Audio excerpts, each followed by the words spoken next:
So hey guys, let's see like ஏஞ்சல்ஸோட சைட்லேருந்து உங்களுக்கு என்ன ஒரு மெசேஜஸ் வருதுன்றதை பார்க்கலாம்.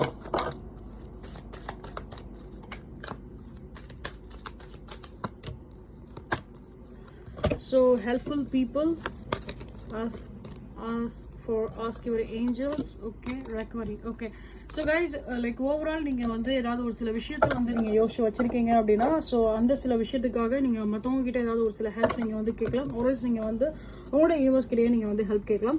பட் சில பேருக்கு வந்துட்டு ஐ கேன் see that நீங்க வந்து உங்களோட ஆன்செஸ்டர் கிட்டே நீங்க வந்து ஹெல்ப் கேட்கலாம் அப்படின்ற மாதிரி தான் இருக்கு. Because I can see like some kind of like ஆன்செஸ்டரோட ஹெல்ப்மே உங்களுக்கு வந்து ஒரு சப்போர்ட் உங்களுக்கு கண்டிப்பாக கொடுக்கும். நீங்கள் ஏதாவது ஒரு சில விஷயம் ஸ்டார்ட் பண்ணணும்னு நினைக்கிறீங்க, ஸோ அதுக்கு அவங்கள வந்து நீங்கள் வந்து ப்ரே பண்ணுறதோ இல்லை உங்களோட ஆன்செஸ்டரை வந்து நீங்கள் லைக் ஃபார் எக்ஸாம்பிள் அந்த குலதெய்வம் சாமி அந்த மாதிரி நீங்கள் வந்து போய் நீங்கள் விசிட் பண்ணுறீங்க அப்படின்னா, ஸோ அது உங்களுக்கு நல்ல ஒரு பெனிஃபிஷியலாக உங்களுக்கு இருக்க வாய்ப்பு நிறையவே இருக்குது. அண்ட் லாட் ஆஃப் ஒரு குட் க்ரோத்தும் உங்களுக்கு வந்து கிடைக்கலாம்.